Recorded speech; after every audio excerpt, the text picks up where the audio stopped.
Good morning બાળકો. સંકર સંખ્યા ધ્રુવીય સ્વરૂપ વાળો ટોપિક એક જ ટોપિક બાકી છે, પણ એની અંદર થોડોક ત્રિકોણમિતિનો ઉપયોગ આવે છે એટલે મેં તમને ત્રિકોણમિતિની વાત કરી. એક લેક્ચર ત્રિકોણમિતિની વાત કરી દીધી મેં તમને, બરાબર છે. કયા ચરણમાં કયો ખૂણો આવે છે એ પણ બતાવી દીધું. ખૂણાનું રેડિયન માપ વિશે પણ ચર્ચા કરી લીધી. ફરી કહું છું, આગળ જે લેક્ચર લીધો લેક્ચર નંબર 18 ખાસ બે વખત જોજો. લેક્ચર નંબર 18 ખાસ બે વખત જોજો એવો મારો ખૂબ જ આગ્રહ છે, બરાબર. એની અંદર 90 ડિગ્રી ની જગ્યાએ π/2 લખીએ છીએ, 180 ડિગ્રી ની જગ્યાએ π લખીએ છીએ, 270 ડિગ્રી ની જગ્યાએ 3π/2 અને 360 ડિગ્રી ની જગ્યાએ લખીએ છીએ આપણે 2π. એવી રીતે ઘડિયાળના કાંટાની દિશામાં જઈએ તો ખૂણા આવશે ઋણ -π/2 -π -3π/2 -2π. ચારે ચાર ચરણમાં ખૂણા કયા કયા પ્રકારે હોય છે, બરાબર છે. ચારે ચાર ચરણમાં ખૂણા કયા કયા પ્રકારે હોય છે એ પણ આપણે વાત કરી દીધી, બરાબર છે. ખાસ ધ્યાન રાખજો. હજુ ધ્રુવીય સ્વરૂપ માટે થોડું કામ કરવાનું બાકી છે. એ કામ કર્યા પછી આપણે ધ્રુવીય સ્વરૂપ સ્ટાર્ટ કરીશું. ઓકે, ચાલો.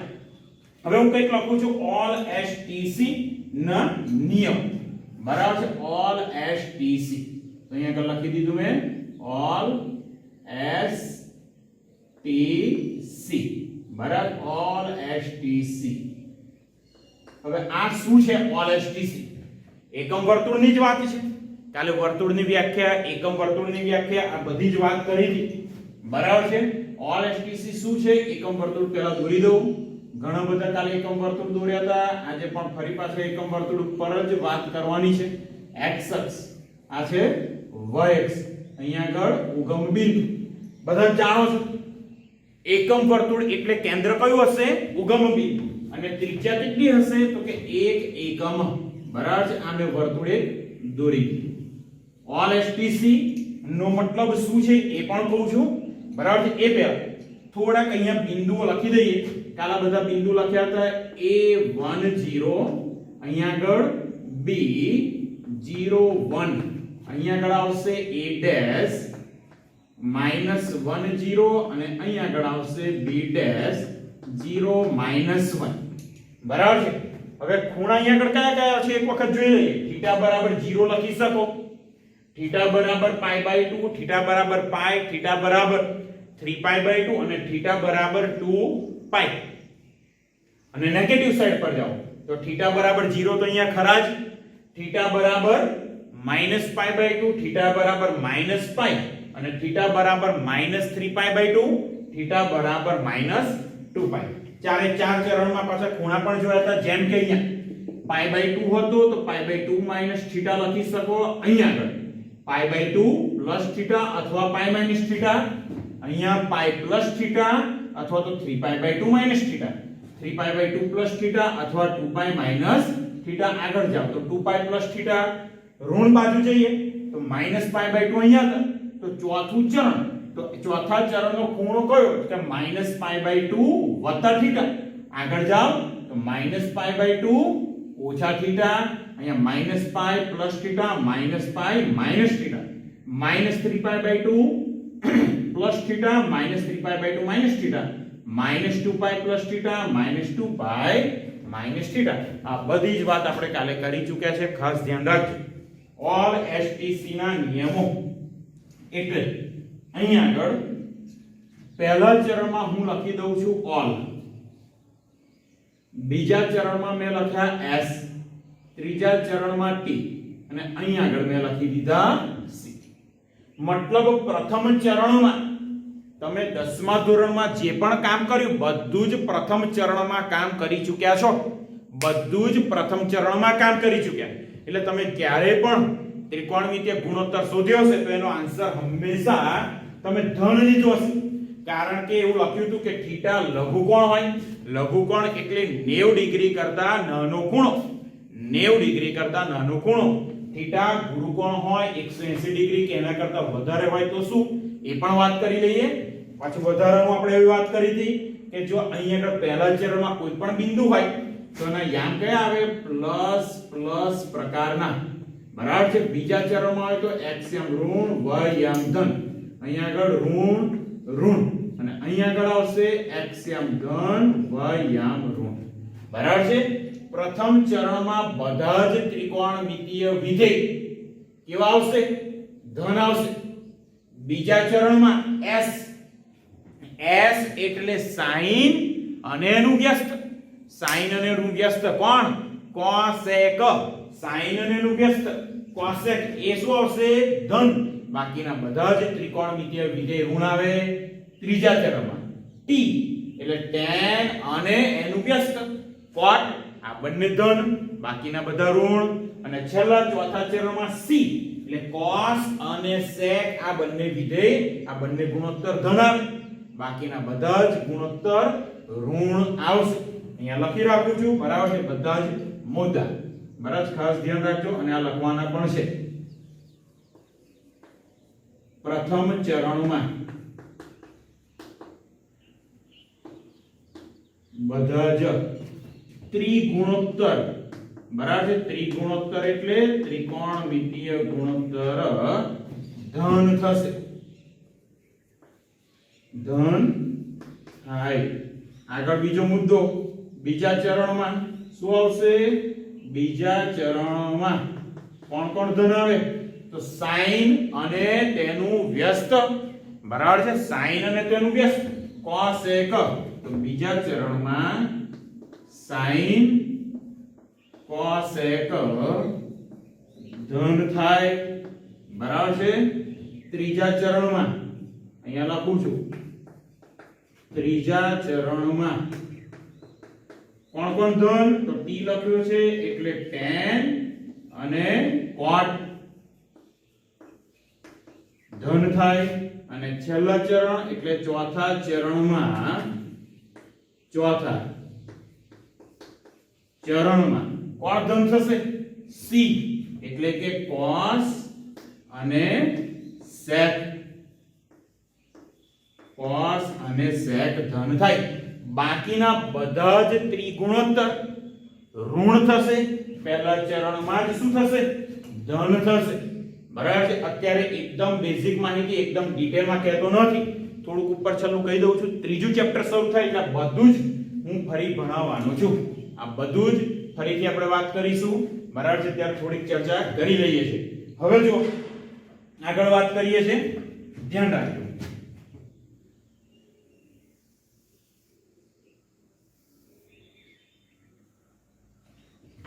હવે જ્યારે પહેલા ચરણનો ખૂણો હોય, બરાબર છે. હવે જ્યારે પહેલા ચરણનો ખૂણો હોય એટલે તમારા મગજમાં ક્લિયર થઈ જવું જોઈએ કે પહેલા ચરણનો ખૂણો એટલે શું? તો કે π/2 θ સ્વરૂપ હોવું જોઈએ. બીજા ચરણમાં ખૂણો આવે તો કઈ સ્વરૂપ હોવું જોઈએ? π/2 θ અથવા તો π - θ. ત્રીજા ચરણમાં આવો તો π + θ અથવા તો 3π/2 θ. ચોથા ચરણમાં આવો તો 3π/2 θ અથવા 2π - θ. અને ફરી પાછા પહેલામાં આવો તો 2π + θ આવું સ્વરૂપ હોવું જોઈએ. બરાબર છે. આગળ જો ઋણ બાજુ વિચારો તો પહેલું ચરણ આપણે ચોથા ચરણથી શરૂઆત કરીએ, ઈઝી યાદ રહે એટલે. ચોથું ચરણ તો -π/2 + θ. ફરી ત્રીજું ચરણ તો -π/2 - θ અથવા -π - θ. બરાબર છે. હવે આગળ બીજું ચરણ તો -π - θ અથવા -3π/2 + θ. અને ચોથું ચરણ તો -3π/2 - θ અથવા -2π + θ. અને ફરી પાછું ચોથું ચરણ તો -2π - θ. હવે આ બધા જ ત્રિકોણમિતીય ગુણોત્તર પહેલા ચરણમાં ધન આવે. કેમ? બીજામાં sin અને cosec જ ધન આવે. એ કેમ? એના પણ કારણ હું કહીશ, પણ ત્રીજા ચેપ્ટરમાં આવશે ત્યારે. અત્યારે થોડું ધ્રુવીય સ્વરૂપ છે, એને રિલેટેડ જેટલું છે એટલી જ વાત કરું છું. બરાબર છે. એટલે ખાસ ધ્યાન રાખજો. હવે આ બધું જ યાદ રાખવાનું છે. પહેલા ચરણમાં બંને યામ ધન, બીજા ચરણમાં x યામ ઋણ y યામ ધન, ઋણ ઋણ ધન ઋણ. બરાબર છે. હવે આગળનો ટોપિક લઉં છું ધ્રુવીય સ્વરૂપ. એનું બેઝિક શું છે એ પણ કહી દઉં.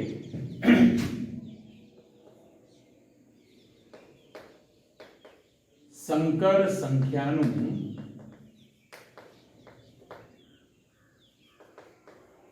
ધ્રુવીય સ્વરૂપ. સંકર સંખ્યાનું ધ્રુવીય સ્વરૂપ. ચાલો હું કોઈક સંકર સંખ્યા ધારી લઉં છું, બરાબર છે, જનરલ ફોર્મ. કોઈક સંકર સંખ્યા ધારી લઉં છું x + iy, અહીંયા લખું છું. ધારો કે કોઈ સંકર સંખ્યા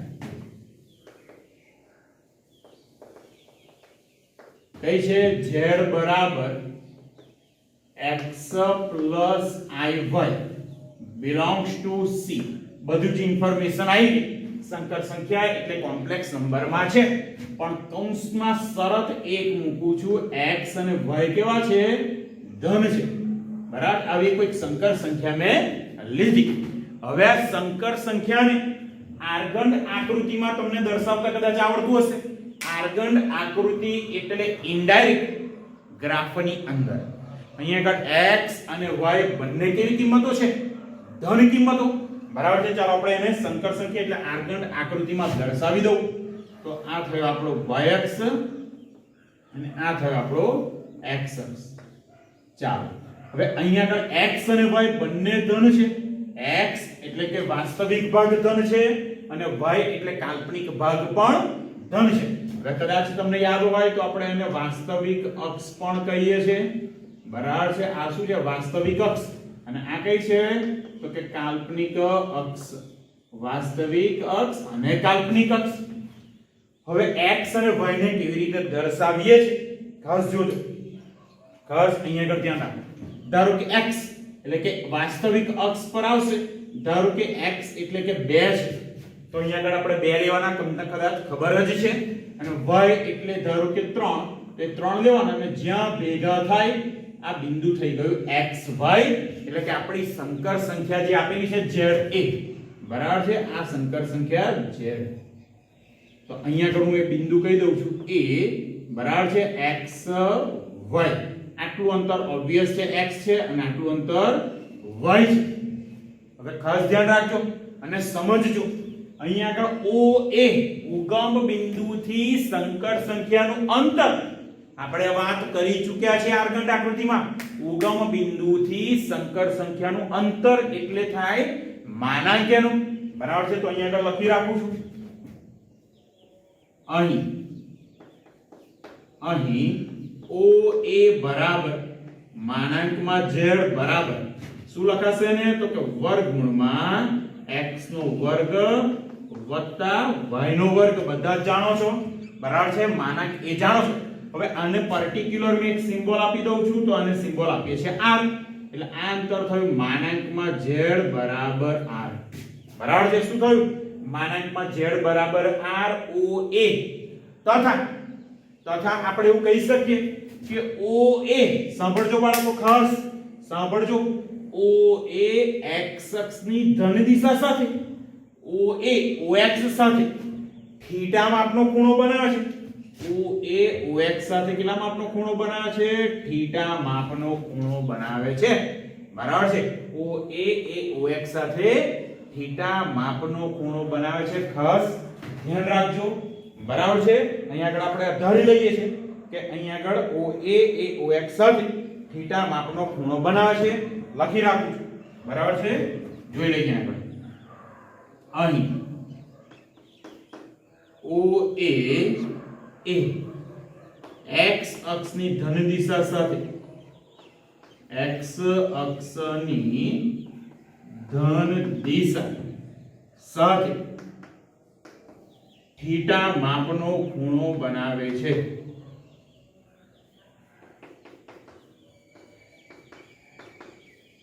હવે જોજો, આપણને ખબર છે આટલું અંતર x છે, આટલું અંતર y છે, આ આપણને ખબર છે. હવે અહીંયા આગળ OA બરાબર r મળ્યા, આ ખૂણો થીટા મળી ગયો. OA શું મળ્યું? r, અને આટલો ખૂણો મળ્યો થીટા. તો x અને y ને થીટાના અને r ના સ્વરૂપમાં બતાવું છું. હવે જોજો, આ જે OA છે, અહીંયા આગળ બીજા કલરથી સેટ ડ્રો કરું છું. આ અંતર y થવાનું અને આટલું અંતર તો x છે જ. આ અંતર y, આટલું અંતર x. એ નાનકડો ત્રિકોણ અહીંયા ફરી દોરી દઉં છું. જોતા રહે. આ ત્રિકોણ અહીંયા આગળ દોરું છું અને એ ઓબ્વિયસ છે કાટકોણ ત્રિકોણ જ થવાનું. બરાબર છે. આ બિંદુ કયું છે? a. આ ખૂણો થીટા. આ y અને અહીંયા આગળ x અને આ કેટલા છે? r. હવે જો ખાસ જો ત્રિકોણમિતિના ગુણોત્તર પ્રમાણે લખું. ચાલો sin થીટા શું થશે? તો અહીં sin થીટા બરાબર, ચાલો sin થીટા, થીટા માટે સામેની બાજુ કઈ? y. બરાબર છે. કર્ણ કયો? r અને પાસેની બાજુ x. sin થીટા એટલે કદાચ ભણી ગયા છો એટલે થાય સાક. sin થીટા એટલે શું થશે? સાક. એટલે કે સામેની બાજુ ના છેદમાં કર્ણ. બરાબર છે. અહીંયા આગળ સામેની બાજુ કઈ છે? y અને કર્ણ એટલે r. તો y ના છેદમાં r. તો y ને સૂત્રનો કરતા બનાવો. તો અહીંયા આગળ y બરાબર તમે લખી શકો r sin થીટા. y બરાબર થશે r sin થીટા. તે જ રીતે cos થીટા માટે વાત કરું છું. તો અહીંયા લખું તથા cos થીટા બરાબર, cos થીટા શું? તો કે પાસેની બાજુ એટલે x અને કર્ણ થશે r. તો અહીંયા આગળ થાય x ના છેદમાં r. તો x ને સૂત્રનો કરતા તો x બરાબર શું લખી શકો તમે? r cos theta. હવે જો આપણી જોડે સંકર સંખ્યા કઈ હતી? x iy. પણ x ની જગ્યાએ મેં લાવી દીધું r cos થીટા, y ની જગ્યાએ મેં લાવી દીધા r sin થીટા. હવે જો સંકર સંખ્યાનો હું લખું છું સરસ રીતે.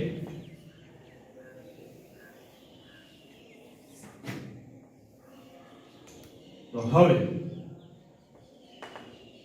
z બરાબર આપણી જોડે શું હતા? તો કે x iy.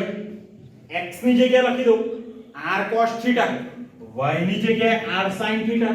તો z બરાબર r cos theta plus i. y ની જગ્યાએ r sin theta. r common કાઢી લો તો કૌંસમાં થયા cos theta plus i sin theta. z બરાબર શું મળે? r કૌંસમાં cos theta plus i sin theta. જેને ધ્રુવીય સ્વરૂપ આપણે કહીશું. જે ધ્રુવીય સ્વરૂપ છે, જેને ધ્રુવીય સ્વરૂપ કહીશું. બરાબર છે. આને કહેવાય કાર્ટેશિયન સ્વરૂપ x અને y વાળું ધ્રુવીય સ્વરૂપ. એટલે એની અંદર r પણ આવશે અને થીટા પણ આવશે. જ્યાં r શું છે લખી રાખવું. જ્યાં r બરાબર માનાંકમાં z. r બરાબર શું? માનાંકમાં z. અને થીટા એ x અક્ષની ધન દિશા સાથેનો ખૂણો. અહીંયા લખ્યું છે x અક્ષની ધન દિશા સાથેનો ખૂણો. ખાસ સમજો. ધ્રુવીય સ્વરૂપ આપણે મેળવી દીધું છે. z બરાબર r cos theta plus i sin theta. એટલે તમને રકમમાં કેવું આપે એ પણ વાત કરી દઉં. રકમમાં આપે z બરાબર x iy સ્વરૂપ. દાખલા તરીકે 1 2i ને ધ્રુવીય સ્વરૂપમાં ફેરવો. ને કયા સ્વરૂપમાં ફેરવવાનું? ધ્રુવીય. પણ ધ્રુવીય સ્વરૂપમાં ફેરવવું હોય તો તમારે શોધવો પડે r. r એટલે તો બહુ સહેલું છે. માનાંકમાં z વર્ગમૂળમાં x ² y ² અને પછી મહત્વનું શોધવાનું છે આપણે થીટા. શોધવાનું શું છે આપણે અહીંયા આગળ? થીટા. હવે થીટાની કિંમત કેવી હોય, થીટાને શું કહે છે એ પણ આપણે વાત કરવાની છે. બરાબર છે. થીટાને અહીંયા આગળ શું કહે છે? આર્ગ્યુમેન્ટ ઓફ z અથવા તો કોણાંક. z નો કોણાંક. થીટાને શું કહેવાય? z નો કોણાંક. તો અહીંયા લખું છું થીટા એટલે z નો કોણાંક. ચાલો અહીંયા આગળ જોતા રહેજો. હજુ મેં તો અહીંયા આગળ x અને y ધન લીધા એટલે આ બિંદુ પહેલા ચરણમાં આવ્યું. પણ જો x ઋણ y ધન તો બને કે બીજા ચરણમાં આવે. x અને y બંને ઋણ તો ત્રીજા ચરણમાં. અહીંયા આગળ x ધન y ઋણ તો ચોથું ચરણ પણ હોઈ શકે. સંકર સંખ્યામાં x અને y શું છે? વાસ્તવિક સંખ્યાઓ, સંકર સંખ્યામાં x અને y બંને ખાસ વાસ્તવિક સંખ્યા છે અને વાસ્તવિક સંખ્યા ધન પણ હોઈ શકે અને ઋણ પણ હોઈ શકે, બરાબર? ધન અને ઋણ બંને હોઈ શકે તો એ કિંમતો ધન અથવા ઋણ કોઈ પણ હોઈ શકે તો એનો મતલબ સંકર સંખ્યા એ પહેલા ચરણમાં હોઈ શકે, બીજામાં હોઈ શકે, ત્રીજામાં હોઈ શકે અથવા તો ચોથા ચરણમાં પણ હોઈ શકે. આર તો બહુ સહેલો છે પણ થીટા શોધવાનું પછી તકલીફ વાળું થઈ જાય. કેવી રીતે એની પણ આપણે ચર્ચા કરવાના છે, બરાબર છે? હવે અહીંયા આગળ આ જે ધ્રુવીય સ્વરૂપ થયું આર અને થીટા, તો અહીંયા આગળ શું કહેવાય આર અને થીટા ને? જોતા રહેજો. અહીંયા ક્રમયુક્ત જોડ આર થીટા ને ધ્રુવીય યામ કહે છે. ધ્રુવીય યામ કહે છે આર અને થીટા ને, બરાબર છે? થીટાની કિંમત કઈ કઈ હોઈ શકે? થીટા પહેલા ચરણમાં છે તો શું? થીટા બીજા ચરણમાં છે તો શું થાય? થીટા ત્રીજા ચરણમાં છે તો શું થાય? બરાબર છે? અને થીટા એ ચોથા ચરણમાં છે તો શું થાય? થીટાને શું કહેવાય? z નો કોણાંક. હવે એનો સંકેત પાછો રહ્યો તો સંકેત પણ લખી દઈએ. ફરી લખું છું, થીટાને કહેવાય z નો કોણાંક અને સંકેત એનો સંકેત. ખાસ સંકેતને ધ્યાન રાખજો, સંકેત બહુ જ જરૂરી છે. એટલે કે સંકેતમાં થીટા બરાબર arg. જોતા રહેજો, સ્મોલ લેટર છે arg, argument of z, argument of z એવું કહી શકીએ. હવે ખાસ થીટાની કિંમત ક્યાં આગળ હશે એ પણ તમને કહી દઉં. આ થોડુંક સ્વીકારી લો. થીટાની કિંમત ત્રિકોણમિતિમાં આપણે આગળ વધુ ચર્ચા કરવાના છે. જો થીટા પહેલા ચરણમાં હોય તો પહેલું ચરણ એટલે 0 થી π/2 ની વચ્ચે. થીટા બીજા ચરણમાં હોય તો ખૂણો આવશે π/2 થી π ની વચ્ચે. ત્રીજું ચરણ તો તમને એવું થાય ત્રીજું ચરણ છે તો ઓબવિયસ છે π થી 3π/2 આપણે કાલે ભણ્યા. અને ચોથું ચરણ તો 3π/2 થી 2π ની વચ્ચે, બરાબર છે? થીટાની કિંમત આવી હોઈ શકે પણ અહીંયા વિશિષ્ટ કેસમાં અહીંયા આગળ થીટાની કિંમત પહેલું ચરણ તો 0 થી π/2 માં, બીજું ચરણ તો π/2 થી π. હવે વાત આવી ચોથા ચરણની, ત્રીજું અને ચોથું ચરણ તો નેગેટિવ સાઈડ પર જવાનું છે. તો નેગેટિવ સાઈડ પર જવાનું છે, બરાબર છે? એની માહિતી પણ તમને થોડીક આપી દઉં અને પછીના લેક્ચરમાં થીટા વિશે એકદમ કમ્પ્લીટ માહિતી આપીશ. પછી આપણે દાખલા ગણીશું, બરાબર છે? ચાલો અહીંયા આગળ જુઓ.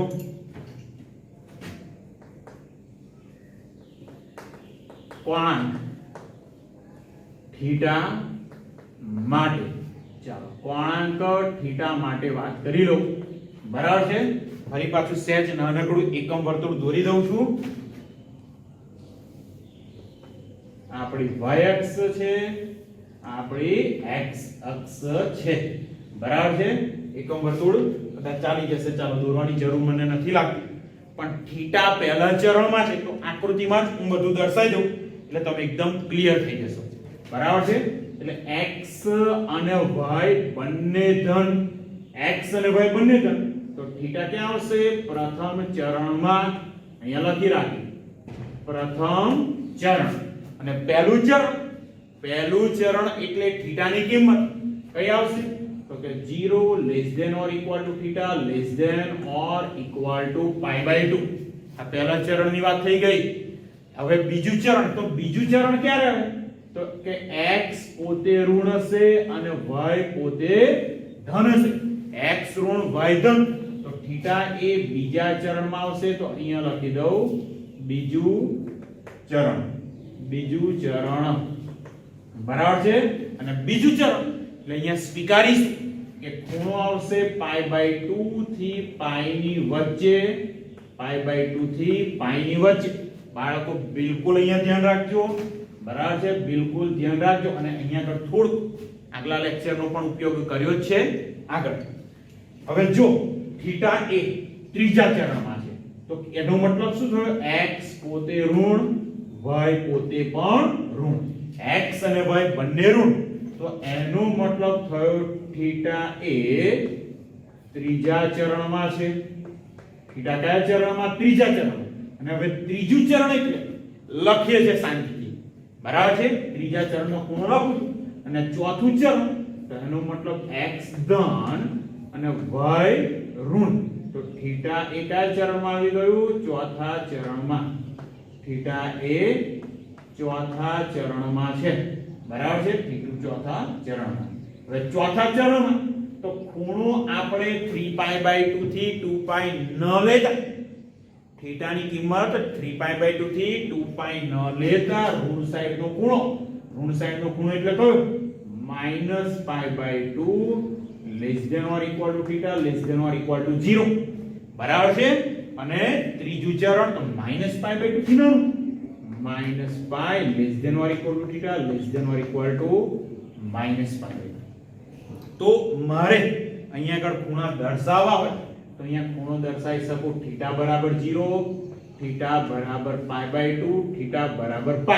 અને નેગેટિવ સાઈડ પર -π/2 અને અહીંયા આગળ આવશે -π જેટલું નહીં, બરાબર? અહીંયા આગળ ખૂણો હોય તો આપણે ખૂણો કયો લેવાનો? π, -π નહીં.